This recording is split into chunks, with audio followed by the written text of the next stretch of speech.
اور انہیں حضرت یعقوب علیہ السلام کو سارے واقعے سے آگاہ کیا۔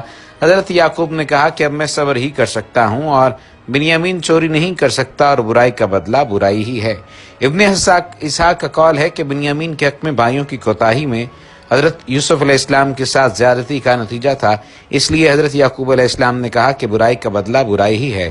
پھر حضرت یعقوب علیہ السلام نے فرمایا کہ اللہ عز و جل جلد ہی انہیں میرے پاس لائے گا اور وہ جانتا ہے کہ اس وقت جدائی میں میرا حال کیسا ہے۔ پھر حضرت یعقوب علیہ السلام نے اپنے بیٹوں سے منہ موڑ لیا اور فرمایا کہ مجھے یوسف کی جدائی کا غم ہے۔ یہ بات کہی کہ اپنے دل کو محبت میں جہاں جی میں آئے پھر اتارے، محبت پہلے محبوب کے علاوہ کسی دوسرے سے نہیں ہو سکے گی۔ قبروں کے نزدیک کھڑا آنسو بہانے پر میرے ہم سفر نے مجھ سے ملامت کی اور کہا کہ جہاں بھی کوئی قبر دیکھتا ہے تو اہل قبر کی یاد میں روتا ہے۔ تیرے محبوب کی قبر لوا اور دکا دک کے درمیان واقع ہے۔ میرے رفیق سفر نے کہا کہ مجھے چھوڑ دو، غم کو تازہ کرتا ہے، مجھے یہ سب قبریں میرے مالک کی قبریں نظر آتی ہیں۔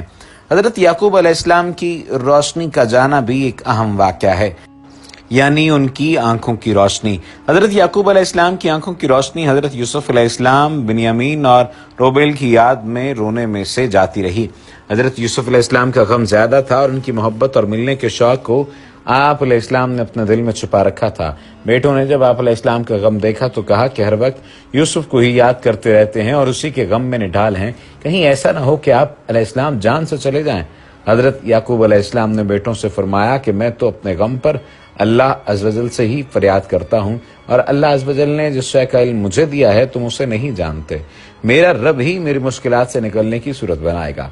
حضرت یعقوب علیہ السلام نے بیٹوں کو تاکید کرتے ہوئے فرمایا کہ جاؤ اور جا کر یوسف اور اس کے بھائی کو تلاش کرو، اور اللہ کی رحمت سے مایوس نہ ہونا، اور اللہ کی رحمت سے مایوس ہونا کافروں کا کام ہے۔ اللہ عز و جل تنگی کے بعد راحت عطا کرتا ہے۔ قرآن مجید میں ارشاد باری تعالیٰ ہے، سورہ یوسف کی آیت نمبر 88 تا 93 کا یہ ترجمہ ہے، پھر وہ پہنچے، اس کے سامنے سب نے کہا اے حاکم، ہم کو اور ہمارے کنبے کو نقصان مال و جان پہنچا ہے، اور ہم تیرے پاس کچھ ناکارہ سامان لے کر آئے ہیں، اب ہم کو پورا غلہ دیا جائے، ہم کو صدقہ دیا جائے، اللہ صدقہ دینے والوں کو بدلہ دیا کرتا ہے۔ یوسف نے کہا تم نے جانا جو تم نے یوسف اور اس کے بھائی کے ساتھ کیا تھا جب تم نادان تھے۔ انہوں نے کہا کیا تم ہی یوسف ہو؟ کہا ہاں میں یوسف ہوں اور یہ میرا بھائی ہے، اللہ نے ہم پر احسان کیا، بے شک جو کوئی تقوی اختیار کرتا اور صبر رکھتا ہے تو اللہ تعالیٰ نیکوں کے اجر کو ضائع نہیں کرتا۔ کہا اللہ کی قسم بے شک اللہ نے آپ کو ہم پر فضیلت دی ہے اور ہم تو ضرور خطا کار ہیں۔ کہا آج تم پر کچھ ملامت نہیں، اللہ تمہیں بخشے، وہ تو سب رحم کرنے والوں میں سے سب سے زیادہ رحم کرنے والا ہے۔ اگر بات کی جائے تو پھر کہا میری یہ قمیص لے جاؤ اور اسے میرے باپ کے چہرے پر ڈال دو، وہ بینا ہو جائیں گے، اور تم سب اپنے اپنے کنبے سمیت میرے پاس چلے آؤ۔ ان آیات طیبات میں حضرت یوسف علیہ السلام کے بھائیوں کے مصر میں دوبارہ واپسی کا ذکر ہو رہا ہے۔ بھائیوں نے آپ سے التجا کی کہ بنیامین کو واپس کر دیں کہ اس سے ہمارے گھر والوں کو دکھ ہوا ہے، قحط اور حالات کی تنگی کی وجہ سے ہماری حالت نہایت ابتر ہے، ہمارے پاس یہ حقیقت سے حقیر سی جمع پونجی ہے، اسے قبول کر کے ہم سے درگزر کیا جائے۔ حقیر سی جمع پونجی کے متعلق مفسرین کرام کے مختلف اقوال ہیں۔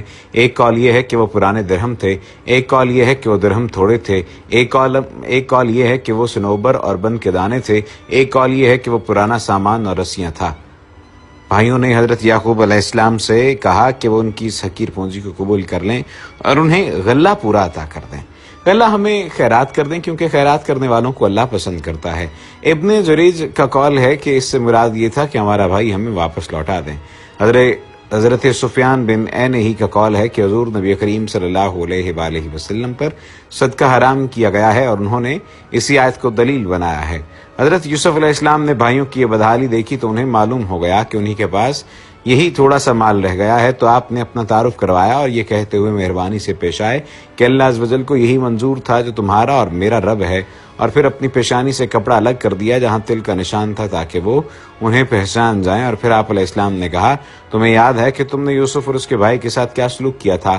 اس وقت تمہیں عقل نہ تھی اور بھائی بار بار آپ کو دیکھ رہے تھے لیکن پہچان نہیں پا رہے تھے کہ یوسف ہیں۔ بھائی دریافت کرنے لگے کہ کیا تم ہی یوسف ہو؟ آپ نے فرمایا کہ ہاں میں یہی یوسف ہوں اور بنیامین میرا بھائی ہے، یعنی میں ہی یوسف ہوں جس کے ساتھ تم نے زیادتی کی تھی۔ بھائی کا ذکر کرنے کے بعد آپ علیہ السلام نے تاکید کے طور پر دوبارہ کہا کہ بنیامین میرا بھائی ہے۔ بنیامین میرا بھائی ہے اور اس لیے میں ان کو اس بات پہ خبردار کر رہا تھا کہ انہوں نے اس سے حسد رکھا اور اس کے بارے میں کئی ہیلے بہانے کیے تھے، اسی لیے کہا اللہ نے ہم پر احسان فرما دیا ہے، یعنی ہمارے ساتھ اچھا سلوک کیا ہے، ہم پر مہربانی کی ہے، ہمیں جگہ دی ہے اور ہمیں بہت زیادہ عزت سے نوازا ہے۔ آئندہ آنے والی ویڈیو میں آپ کو بقیہ حالات، ان کی واپسی، جدائی کے عرصے اور دیگر تمام تر چیزوں کے بارے میں آگاہ کیا جائے گا۔ اس کے بعد حضرت یعقوب علیہ السلام کے وصال اور حضرت یوسف علیہ السلام کے وصال کے بارے میں آپ کو بتایا جائے گا۔